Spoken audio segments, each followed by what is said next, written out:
ఏం మనుషులు అయ్యా మీరు? అరే ఓ దిక్కు గంతమంది పానాలు పోతే రాజకీయాలుగా ఉన్నా మీకు రాజకీయాలు ఎప్పుడేం మాట్లాడాలనో జర్రంతన్న సోయి ఉండొద్దా? కాలం చేసిన కార్మికుల ఇంటోళ్ళంతా పుట్టడి దుఃఖంలుంటే గీ చిల్లర రాజకీయాలేంది శవాల మీద ప్యాలాలు ఏరుకున్నట్టు? పాశ్మైలారం ప్రమాదం మీద రాజకీయ అంశాలు చేసిండు మన రావన్న. డెడ్ బాడీలను అట్టపెట్టేలా పంపుతుండ్రు, గిదేం మర్యాద అని గవర్నమెంట్ మీద ఎచ్చి పచ్చి రాసిండు ఇంట్లో కూకొని. చేతులంతా గలత్ ముచ్చట, అందులో DNA టెస్ట్ శాంపిల్స్, డెడ్ బాడీలను భద్రంగా పంపిస్తున్నామని సంగారెడ్డి దవాఖాన పెద్ద డాక్టర్లు వివరాలు మొత్తం బయట పెట్టిండ్రు. అగో ప్రతొక్క డెడ్ బాడీ మంచిగా ఫ్రీజర్ లో పెట్టి ఇంటోళ్ళ గొప్ప చెప్తున్నారు. అంబులెన్స్ లో ఫ్రీజర్ లో డెడ్ బాడీని పెట్టి ఒక ఎస్కార్ట్ని ఇచ్చి వాళ్ళని ఇంటి దగ్గర డ్రాప్ చేయాలని చెప్పి వారి ఆదేశాలు ఇవ్వడం జరిగింది.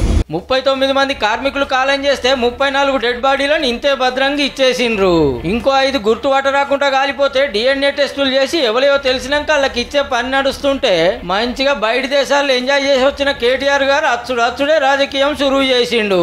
ఆ దినం ప్రమాదం జరిగిందని తెలియగానే అర్ధగంటల కలెక్టరు, గంటల కార్మిక మంత్రి వివేక్ సారు, దవాఖాన మంత్రి దామోదర సారు స్పాట్కు పోయి సగలం పనులు అరుచుకున్నారు.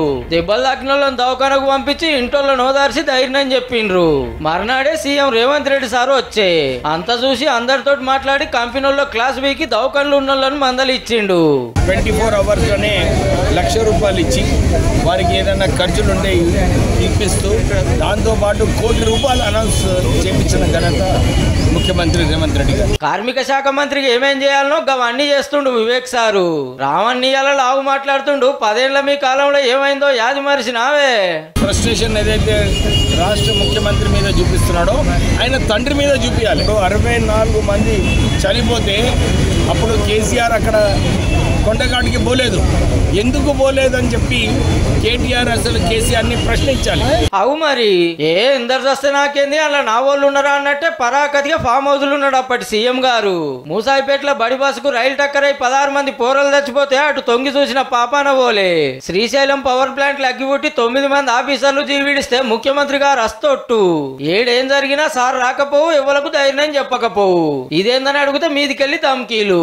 ఇప్పుడు ఈ సీఎం సార్ చెప్పున పోయి ఇంత మంచిగా అరుచుకుంటున్నా, మంత్రులు ఆడనే ఉండి పనులు సగబెడుతున్నా, పుకార్లు పుట్టించి అబద్ధాలు ప్రచారం చేసి అందరిని ఆగం పట్టియబట్టి రాజకీయం చేస్తానికి మీకు శవాలే దొరికినాయి సారు.